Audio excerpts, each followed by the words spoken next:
Shark और चारा मछलियां। अपने शोध के दौरान एक समुद्री जीव विज्ञानी ने पानी से भरे एक बड़े टैंक में शार्क को डाला। कुछ देर बाद उसने उसमें कुछ चारा मछलियां डाल दी। चारा मछलियों को देखते ही शार्क तुरंत तैरकर उनकी ओर गई और उन पर हमला कर उन्हें खा लिया। समुद्री जीव विज्ञानी ने कुछ और चारा मछलियां बेट फिशर्स टैंक में डाली और वे भी तुरंत शार्क का आहार बन गई। अब समुद्री जीव विज्ञानी ने एक कांच का मजबूत पारदर्शी टुकड़ा उस टैंक के बीचों बीच डाल दिया। अब टैंक दो भागों में बन चुका था। एक भाग में शार्क थी, दूसरे भाग में उसने कुछ चारा मछली डाल दी। विभाजक पारदर्शी कांच से शार्क चारा मछलियां को देख सकती थी।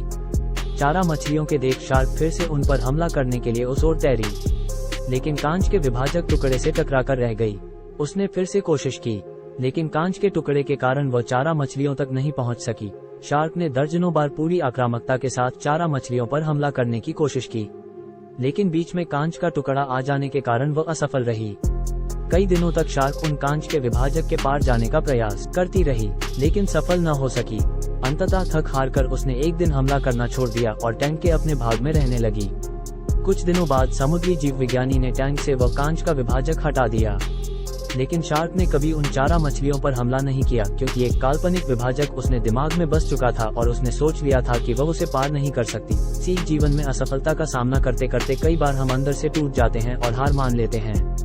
हम सोच लेते हैं कि अब चाहे कितनी भी कोशिश कर लें, सफलता हासिल करना नामुमकिन है, और उसके बाद हम कभी कोशिश ही नहीं करते। जबकि सफलता प्राप्ति के लिए अनवरत प्रयास आवश्यक है। परिस्थितियां बदलती रहती हैं, इसलिए अतीत की असफलता को दिमाग पर हावी न होने दें और पूरी लगन से फिर मेहनत करें। सफलता आपके कदम चूमेगी।